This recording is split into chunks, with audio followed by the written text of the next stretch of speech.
მეგობრებო, უბრალოდ მინდა კიდევ ერთი ვიდეო გაჩვენოთ, რომელიც ხალხმა არ იცის და დააკავშიროთ შემდეგ ყველაფერი ერთმანეთთან. შენს ტვიტებზე საუბარი უკვე მოვისმინეთ. ისლამის ტვიტებზეც ვნახეთ.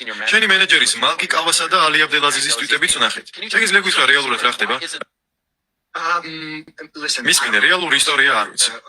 რაც ვიცი ის არის, რომ პირველივე სატელეფონო ზარიდან ორი ვარიანტი მქონდა. ისლამი და ჯასტინ გეიჯი.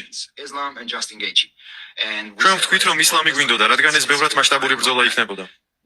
შემდეგ ღონისძიების დაანონსებამდე ერთი დღით ადრე შუაღამისას დამირეკეს.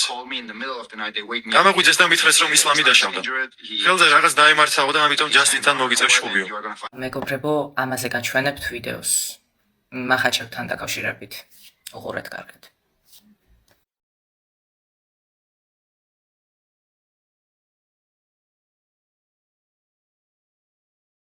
ახლა ამასთან დაკავშირებით გეტყვით. მახაჩევი იყო ჩამოსული უზბეკეთში, დედაქალაქ ტაშკენტში.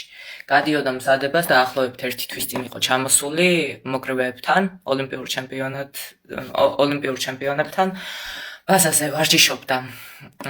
ამ ადამიანს ვიდეოებში, რომელიც ორთითზე აჯიმანიას აკეთებს და ეჯიბრება ოლიმპიურ ჩემპიონს და ოლიმპიური ჩემპიონი ვერ იწევა ამ ორთითზე.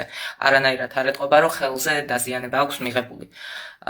იმიტომ რომ ტრამვებთან დამეთანხმებით, ვინც ერკვევით ამ ყველაფერში, რომ ტრამვა თუ გაქვს, საკმაოდ მძიმე ტრამვა, საკმაოდ ბევრი თვე ჭირდება აღსადგენად ორგანიზმს. დანარჩენი ახლა დასკვნები თქვენზე მომინდია და რა ვიცი, მე უბრალოდ გითხარით ის, რაც ვიცოდი ზუსტად და გაჩვენეთ ფაქტები.